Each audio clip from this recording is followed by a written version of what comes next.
Thank you. First question is Margaret Brennan. Thank you, Mr. President.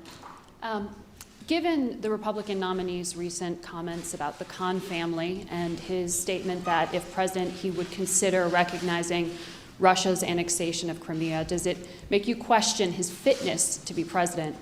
And secondly, sir, on Libya, you've said in the past that the worst mistake of your presidency may have been your failure to plan for the aftermath of that 2011 NATO intervention in Libya. Do you see your new decision to bomb ISIS there as a direct result of that? Yes. I think the Republican nominee is unfit to serve as president. I said so last week, and he keeps on proving it. The notion that he would attack a Gold Star family that had made such extraordinary sacrifices on behalf of our country. The fact that he doesn't appear to have basic knowledge around critical issues in Europe, in the Middle East, in Asia, means that he's woefully unprepared to do this job. And this is not just my opinion. I think what's been interesting is the repeated denunciations of his statements by leading Republicans, including the Speaker of the House and the Senate Majority Leader and prominent Republicans like John McCain. And the question I think that they have to ask themselves is, if you are repeatedly having to say in very strong terms that what he has said is unacceptable, why are you still endorsing him? What does this say about your party that this is your standard bearer?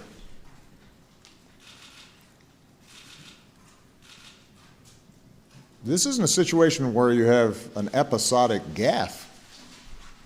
This is daily and weekly, where they are distancing themselves from statements he's making. There has to be a point at which you say, this is not somebody I can support for President of the United States. Even if he purports to be a member of my party. And the fact that that has not yet happened makes some of these denunciations ring hollow. I don't doubt their sincerity. I don't doubt that they were outraged about some of the statements that Mr. Trump and his supporters made about the Khan family.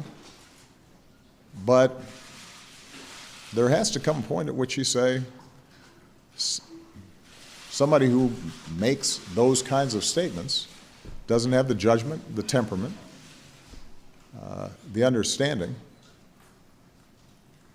to occupy the most powerful position in the world. Because a lot of people depend on the White House getting stuff right. And this is different than just having policy disagreements. I recognize that they all profoundly disagree with myself or Hillary Clinton on tax policy or on certain elements of foreign policy. But there have been Republican presidents with whom I disagreed with, but I didn't have a doubt that they could function as president. I think I was right and Mitt Romney and John McCain were wrong on certain policy issues, but I never thought that they couldn't do the job. And had they won, I would have been disappointed. But I would have said to all Americans, this is our president, and I know they're going to abide by certain norms and rules and common sense, will observe basic decency, will have enough knowledge about economic policy and foreign policy and our constitutional traditions and rule of law that our government will work. And then we'll compete 4 years from now to try to win an election. But that's not the situation here. And that's not just my opinion. That is the opinion of many prominent Republicans. There has to come a point at which you say, enough.